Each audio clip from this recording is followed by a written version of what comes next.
সবাইকে স্বাগত জানিয়ে শুরু করছি সংস্কার বৈশিষ্ট্য এবং পর্যালোচনা এই অধ্যায়ের উপরে 2026 সালের মাধ্যমিক পরীক্ষার একটি অতি গুরুত্বপূর্ণ প্রশ্ন, যেটি এতদিন আসেনি, আগে এসেছিল। সেটি হচ্ছে নবজাগরণ বিতর্ক, তার ব্যবহারিক দিক। নবজাগরণ এই যে শব্দ, রেনেসা, রিসারেকশন, রিবার্থ, যেভাবে আমরা বলি না কেন, শিবনাথ শাস্ত্রী থেকে রবীন্দ্রনাথ ঠাকুর কেউই কিন্তু এই নবজাগরণ শব্দটাকে কিন্তু মেনে নিতে চাননি।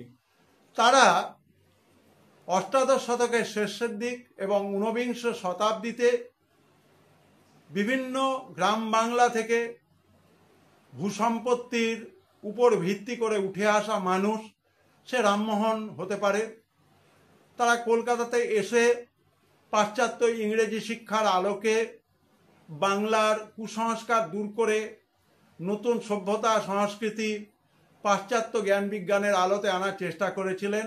এটাকেই নাকি নবজাগরণ বলা হয়।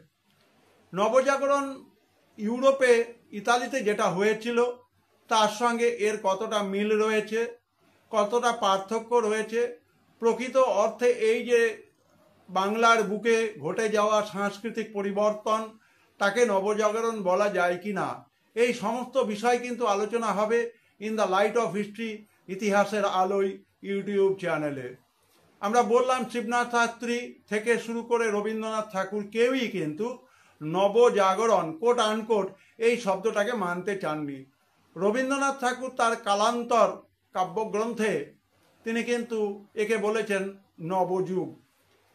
আমরা এই যে নবজাগরণ শব্দের ব্যবহার, সেটা দেখলাম ব্রিটিশদের হাত ধরে এসেছে। অ্যান্ড্রিউজ থেকে শুরু করে জেমস কাজিন এবং আমাদের ভারতীয় ঘরানার যদুনাথ সরকার বাংলার বুকে পাশ্চাত্য শিক্ষার আলোকে যে পরিবর্তনের জোয়ার এসেছিল তাকেই নাকি নবজাগরণ বলছেন।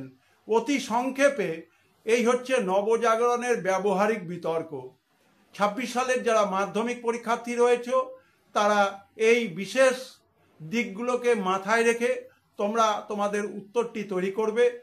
এই উত্তরটি কিন্তু 8 নম্বর প্রশ্নের জন্য সরাসরি 8 নম্বর, এবং অবশ্যই এই ভিডিওগুলোকে শেষ পর্যন্ত দেখবে যাতে করে তোমরা তোমাদের উত্তরের পুরো পয়েন্টগুলো পেতে পারো।